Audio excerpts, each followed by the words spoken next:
सभी को जय मसीह की मेरे प्रियो। आशा करता हूँ कि आप बहुत अच्छे होंगे और परमेश्वर में दिन प्रतिदिन आत्मा में बलवंत होते चले जा रहे होंगे। आज आपकी आत्मा को बलवंत करने के लिए मैं एक गवाही लेकर के आया हूँ जो हमारी कलीसिया के एक भाई राजेश की है। आप इस गवाही को सुने जो कि उनकी मम्मी के द्वारा मारवाड़ी में दी जा रही है और बाद में मैं उसको आपको हिंदी में ट्रांसलेट करके बताऊंगा कि उसका मीनिंग क्या है। और आज की ये गवाही आपको ज़रूर आशीषमय करेगी और आपको परमेश्वर के प्रेम में मजबूत होने के लिए मदद और सहायता करेगी। आइए हम गवाही में चलते हैं। और उठी और रात को 2 बजे उठते ही कहवे कि मेरे को खाना खिलाओ। जब मैं इन्हें उठी 7 में रात को 2 बजे रात को 2 बजे उठी मैं खाना खिलाया। मैंने उठानी खाव देख पड़ो और बस मैं क्यों भाई मैं 10 पैसा पर यहाँ करती क्योंकि छोटा ठहरना पड़सी तो मैं ठहरी। अच्छा, आप उनके साथ में गए थे, उसको बाथरूम लगा था, आप बाहर खड़े थे, वो अंदर गया। अच्छा, ठीक है।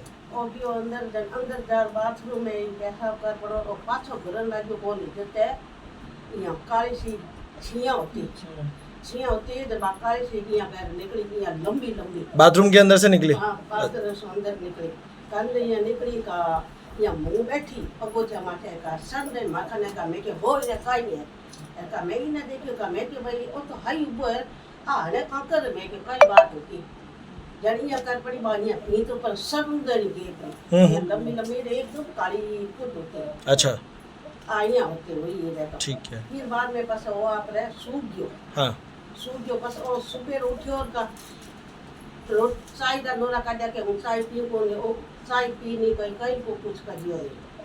फिर बाद में बस मार भाई आई तो 4 दिन से खाना नहीं खाया था ना। सोमवार सुबह खाऊंगा था, सोमवार को दोपहर में खाना खाया, सुबह 9 बजे 10 बजे। आप गए थे ना, उसके बाद में खाया नहीं सोमवार को सुबह खाना खाया 9-10 बजे, खाना खाया फिर उसके बाद सीधा गुरुवार की रात को खाना खाया है। हाँ, फिर बाद में आने तो मैं 2 दिन यार उसके बाद प्रार्थना के बाद से अभी भाई कैसा है? फिर बाद माने का ठीक है। अभी नींद आ रही है?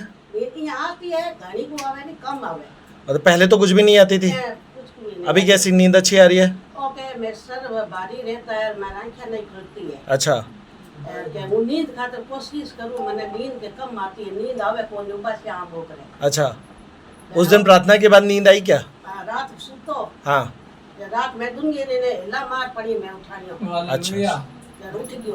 अच्छा धन्यवाद प्रभु का, धन्यवाद हो पिता का। प्रियो, जिस तरीके से आपने गवाही सुनी कि आंटी जी ने बताया, मारवाड़ी में जो उन्होंने बताया मैं उसको हिंदी में ट्रांसलेट करके आपको बताना चाहता हूँ कि किस रीति से परमेश्वर ने उनके जीवन में काम किया है।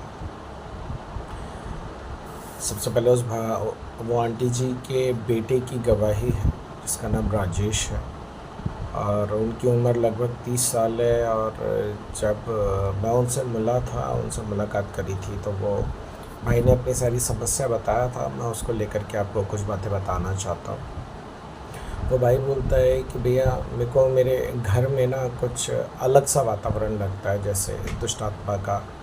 कभी रात को जब मैं सोता हूँ तो कई बार मुझे ऐसा लगता है कोई मुझे पकड़ने के लिए आ रहा है, कोई मेरा गला दबाने की कोशिश कर रहा है। मुझे रात को नींद बराबर नहीं आती है, मैं सही तरीके से सोता नहीं हूँ।